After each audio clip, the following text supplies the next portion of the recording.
नमस्कार दोस्तों, welcome back. आप देख रहे हैं कॉफी विद सुमीत जैन। दोस्तों, मोदी जी का जान अब खतरे में आ चुकी है भारत के अंदर। वो मैं क्यों बोल रहा हूँ और इसका रीज़न क्या है और कौन-सा इकोसिस्टम है जो पीछे लगा हुआ है, पूरी डिटेल में बात करेंगे। और इसके ऊपर आपको दस्तक दिखेगी अमेरिका से, जापान से, रशिया से और भारत से भी, जो मैं बात बोल रहा हूँ। अभी आप देखिए कि भारत हो, अमेरिका हो, कहीं भी हो, वहाँ पर एक ही स्टोरी दिखाई देती है। क्या ये कोइंसिडेंस हो सकता है कि एक अज्ञात वीर, एक मिस्टीरियस ऐसी पावर है, जो जितने भी लोग हैं, जो राष्ट्रवादी हैं, उन्हें मार दिया जा रहा है या अटेम्प्ट हो रहा है उनको मारने के लिए। यूएस प्रेसिडेंट हैं, फॉर्मर और future US president Donald Trump. इनके ऊपर हमला हुआ, 1 इंच की दूरी से जो गोली है वो निकल गई। क्यों? क्योंकि ट्रम्प को सीधे खड़े होने की आदत नहीं है, वो घूमते रहते हैं, ऐसे-ऐसे हिलते रहते हैं और जैसे ही हिले तो गोली सिर के पास में से निकल गई। दैट मीन्स हिलना कई बार अच्छा होता है, इसलिए मैं भी हिलता रहता हूँ।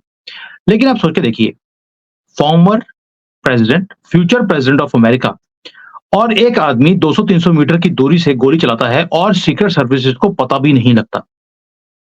ऐसा पॉसिबल है क्या? और वहाँ के लोग बता रहे हैं कि वो लड़का ऊपर जा रहा है, बंदूक लेकर गया है, वो कहते हैं देखने की ज़रूरत नहीं है। दैट मीन्स कहीं न कहीं डीप स्टेट लगा हुआ था ट्रम्प को हटाने के लिए। लेकिन आप देखिए कि ट्रम्प को रोकने की कोशिश की गई थी कि वो कहीं प्रेसिडेंट ना बन जाए। वैसे ही मोदी जी को भी कोशिश किया कि प्रधानमंत्री ना बन जाए। 2019 में इन्होंने कोशिश करी, पूरा इकोसिस्टम लग गया कि मोदी जी को पंजाब के अंदर एक पुल के ऊपर रोक दिया गया। उसके अगर वो आगे जाते तो मारे जाते, भीड़ की तरफ से।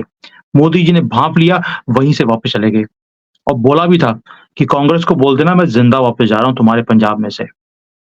और ये सारे काम करने के लिए अब देखिए जो शिंजो आबे हैं, जापान के प्रधानमंत्री, वो जब इलेक्शन लड़ रहे थे, एक यंग 19-20 साल का लड़का आता है, उन्हें मार देता है। डोनाल्ड ट्रंप को मारने वाला भी 20 साल का ही लड़का था और जो भीड़ थी मोदी जी को मारने के लिए, वो भी यंग लड़के थे पंजाब के, जिन्होंने पूरी कोशिश करी थी। यानी कि ये सारे लोग वो हैं जो नेशनलिस्ट हैं, राइट विंग के लीडर्स हैं और इन्हें एक-एक करके टारगेट किया जा रहा है। किसकी तरफ से? ये जो लिब्रांडो हैं, ये उनकी तरफ से, उनके इकोसिस्टम की तरफ से। क्योंकि लिब्रांडोओं को एक ही चीज़ चाहिए, सत्ता। और अगर उन्हें सत्ता नहीं मिलती, तो वो किसी भी हद तक गिरने के लिए तैयार हैं और कितना गिर चुके हैं, ये भी बताऊँगा आपको मैं। यानी कि अपने देश से प्यार करने वाले लोगों को ये टारगेट कर रहे हैं और ये जो लीडर हैं, जिसको राइट विंग बोलते हैं या देश प्रेमी बोलते हैं, इनकी दिक्कत क्या है कि अपने ही देश के लोग इन्हें वोट नहीं करते। डोनाल्ड ट्रंप को 2020 में हरा दिया गया। लोग ने वोट नहीं किया, धांधली हुई, कुछ भी हुआ। भारत के अंदर भी 2024 में यही हाल हुआ है मोदी जी के साथ। लोग निकले ही नहीं, वोट किया नहीं, 1-1 लाख में बिक गए। 1 लाख मिलना नहीं था, मोदी जी चले जाते, आपके गले कटते। अब आते हैं अमेरिका के इस लिब्रांडो के इकोसिस्टम के ऊपर। आप सोचे देखिए कितने गिरे हुए लोग हैं ये लिब्रांडो। बिका हुआ मैं बोलता हूँ भारत का भी और अमेरिका का भी। ये अपने आप को बोलते हैं कि हम तो चैंपियन हैं डेमोक्रेसी के, वैल्यूज़ के, लेकिन किसी भी चीज़ का कोई भी वैल्यू नहीं है इनके पास। असैसिनेशन अटेम्प्ट हुआ है डोनाल्ड ट्रंप के ऊपर, लाइव टीवी के ऊपर दिखाया गया, लेकिन उनका जो प्रिंट मीडिया है और इलेक्ट्रॉनिक मीडिया, वो सारी घटना को छुपा रहा है। ट्रंप के ऊपर हँस रहे हैं वहाँ पर और ये बोल रहे हैं कि ट्रंप बोलते-बोलते नीचे फिसल के नीचे गिर गए। ये मीडिया में दिखाया गया है और जो सीक्रेट सर्विसेज के लोग हैं, वो उसे पकड़कर बचा रहे हैं और जो नीचे गिरा है, उसके कारण खून निकल गया। किसी ने ये नहीं बोला कि वहाँ पर शूटिंग हुई है, यानी कि गोलियाँ चली हैं, उसको मारने की कोशिश की गई है। भारत में भी ऐसा ही होता है। मोदी जी को मारने की कोशिश करी गई, क्या बोला? लोगों में गुस्सा बड़ा था, वो तो वेट कर रहे थे, मोदी जी को अपना गुस्सा दिखाने के लिए। मारने की बात नहीं हो रही, भीड़ तंत्र था, कोई बात ही नहीं हुई। ये ब्रांडों का इकोसिस्टम और जो इनके लीडर हैं, पप्पू टाइप्स, केजरीवाल, ममता, ये सारे एकजुट होकर ये राइट विंगर्स को, राष्ट्रवादियों को टारगेट करते हैं। अब पूरी आर्मी है इनके पास, ये इकोसिस्टम की भी और ऐसे 20-20 साल के लड़कों की भी, जो हर रोज मोदी जी को मारने की कोशिश करते हैं, सोचते हैं और कई बार लोग पकड़े भी गए। लेकिन एक दिन आएगा, जिस दिन वो पकड़ा नहीं जाएगा और वो अपना काम कर जाएगा। भारत की जो यूथ है, उसे अपॉर्च्युनिटीज अभी-अभी रिपोर्ट आई है कि 8 करोड़ से ज़्यादा जॉब्स क्रिएट करे गए हैं। पूरे दुनिया में हमारा नाम है भारत का आज की डेट में। लेकिन मोदी जी को दिखाया जाता है कि ये तो अनडिक्लेयर्ड इमरजेंसी के इमरजेंसी इन्होंने लागू कर दी, फैसिस्ट हैं, मुसलमानों को मारते जा रहे हैं। उन्हें जो वो फ्रीली कब्जे कर रहे थे जमीनों के ऊपर, लड़कियां उठा के ले जाते थे, वो नहीं करने दे रहे। यानी कि उनकी जो फ्रीडम है, वो खत्म कर दी जो कांग्रेस ने दी हुई थी। इन्फ्लेशन बढ़ती जा रही है, ये लोगों को बताया जा रहा है। और फार्मर्स के तो खिलाफ हैं कंप्लीटली मोदी जी। डबल कर दिया एमएसपी, लेकिन फिर भी उनके खिलाफ हैं। क्रॉप इंश्योरेंस दे दिया तो भी खिलाफ हैं। क्यों? क्योंकि इकोसिस्टम काम कर रहा है कि किसी भी तरीके से लोगों के दिमाग में हर रोज डालते रहो कि Modi is not the right प्रधानमंत्री। और यहां पर जो अनएम्प्लॉयमेंट है, उसके लिए तो पूरा मोदी जी ही जिम्मेवार है, जबकि 8 करोड़ तो जॉब्स क्रिएट कर दिए, लेकिन अनएम्प्लॉयमेंट फिर भी है। और राहुल गांधी ने एक बार बोला भी था कि मोदी जी को डंडों से मारेंगे। याद है आपको? किसको बोल रहा था? उन्हीं 20-20 साल के लड़कों को कि जब मोदी तुम्हारे हाथ में आए, उसे गोली नहीं मारनी, डंडों से मारना है और मार-मार के खत्म कर देना है। वही काम उन्होंने पंजाब में करने की कोशिश करी थी कि डंडों से मारना था, किसी का नाम नहीं आना था और मोदी जी चले जाते। और दोबारा से बोल दिया कि जिन्होंने अभी-अभी जूता मारा है मोदी जी की गाड़ी के ऊपर, यानी कि लोगों ने अब मोदी से डरना बंद कर दिया। वही मुसलमानों को बोल रहे थे, मोदी से डरने की जरूरत नहीं है। यानी कि ये जो लड़के, ये लीडर्स हैं, राहुल गांधी जैसे, बाइडेन जैसे, ये लोग क्या करते हैं, हर रोज हजारों ऐसे 20-20 साल के लड़के तैयार करते हैं, जो किसी दिन एक गोली चलाएंगे और पूरा का पूरा राष्ट्रवादियों का नाश हो जाएगा। क्योंकि हमें भी मालूम है, मोदी हटा, हिंदुओं का गला कटा। यानी कि पूरे इकोसिस्टम ने केरोसिन ऑयल तो बिछाया हुआ है, राहुल गांधी ने बोला भी था। लेकिन ये तीली क्यों नहीं जला रहे, कभी सोचा है आपने? उसका रीजन है, वो कॉन्टिन्यूअसली हर रोज 2 लकड़ियां लेते हैं, उन्हें ऐसे रब करते रहते हैं और वो है नफरत। नफरत की आग, चिंगारियां, जो वो दिलों में डाल रहे हैं, किसके? मुसलमानों के, ओबीसी, एससी, एसटी, सरदार, पूछो मत, किसी को छोड़ा नहीं है। और ये सारा जो चिंगारियां हैं, वो एक दिन चिंगारी ऐसी निकलेगी, गोली चलेगी, जैसे आबे के जापान के प्रधानमंत्री के ऊपर चली, पुतिन के ऊपर कोशिशें की जा रही हैं बार-बार और मोदी जी के ऊपर भी की जा रही हैं। और ये इकोसिस्टम एक ही बात बोलेगा कि ये तो मोदी जी तो डिक्टेटर हैं। पूरा इकोसिस्टम एक ही बात, मोदी जी डिक्टेटर हैं। ताकि ये जो नफरत है, इतनी बढ़ जाए कि कोई सिरफराह दोबारा से आएगा और अपना काम कर जाएगा।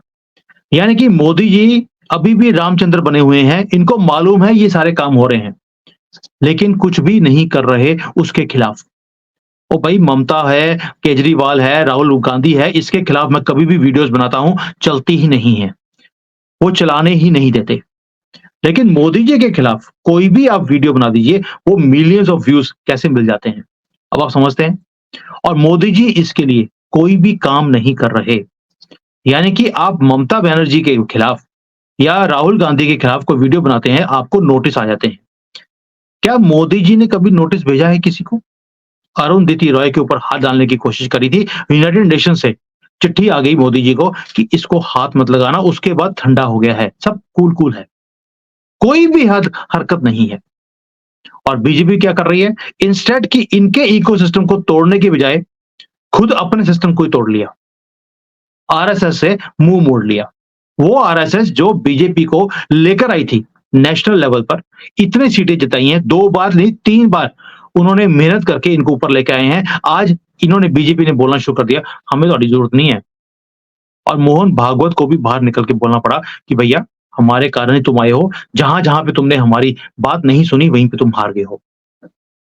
यानी कि इस देश को बचाने के लिए राष्ट्रवादियों की ज़रूरत थी, राष्ट्रवादी आपस में ही भिड़ गए और भिड़ा किसने? यही इकोसिस्टम ने। ये इकोसिस्टम हर रोज़ कभी गडकरी के पास चले जाते हैं, कभी योगी के पास, कभी अमित शाह के पास कि तुसी ना प्रधानमंत्री के लायक हो। अब सारे 4-5 लोग जो हैं उनके दिमाग में कीड़ा डाल दिया कि तुम तो प्रधानमंत्री के लायक हो, तुम ये मोदी को हटाओ, तुम आ जाओ। तुम बड़े पॉपुलर हो, लोग तुम्हें बड़ा पसंद करते हैं। आप किसी की वीडियो देख लेना, गडकरी हो, योगी हो, कभी वीडियो देखोगे, वहाँ पर इकोसिस्टम एक ही बात बोलता है कि लोग आपको पसंद करते हैं, आप प्रधानमंत्री कब बन रहे हैं? वो भी हँस के बोल देते हैं, हम तो जी पार्टी की बात सुनते हैं। लेकिन अंदर वो जो कीड़ा है, वो जगा दी जाता है, चिंगारी इनके दिलों में भी जगा दी गई है। और यही काम वो आरएसएस के लोगों को बोलते हैं कि आप दिन-रात काम करते हो, पैसे आपको मिलते नहीं, आप क्यों इतना भागा-दौड़ी करते हो बीजेपी के लिए?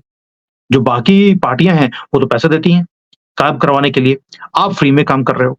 यानी कि बीजेपी ने अपने ही इकोसिस्टम को खराब कर दिया, जबकि उनका इकोसिस्टम आपके लोगों को खराब करने में लगा हुआ है। और जान किसकी जाती है? इन्हीं कार्यकर्ताओं की। रोज़ हम केरला में, वेस्ट बंगाल में हम सुनते हैं। कभी सुना है कि जो कांग्रेस है, केजरीवाल है, इनके किसी ममता बनर्जी के किसी बंदे का कभी कत्ल हुआ हो?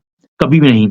मरता है तो हिंदू कार्यकर्ता ही मरता है और बीजेपी ने अपना ही जो है चुपड़ा साफ करने के लिए अपनी जो है वो दुकान बंद करवाने का पूरा प्लान कर लिया है। दोस्तों, मैं बड़ी बार बोलता हूँ कि यार हिंदुओं ने निकम्मे हैं, बीजेपी जैसे जिस तरह से काम कर रही है, वो ठीक नहीं है।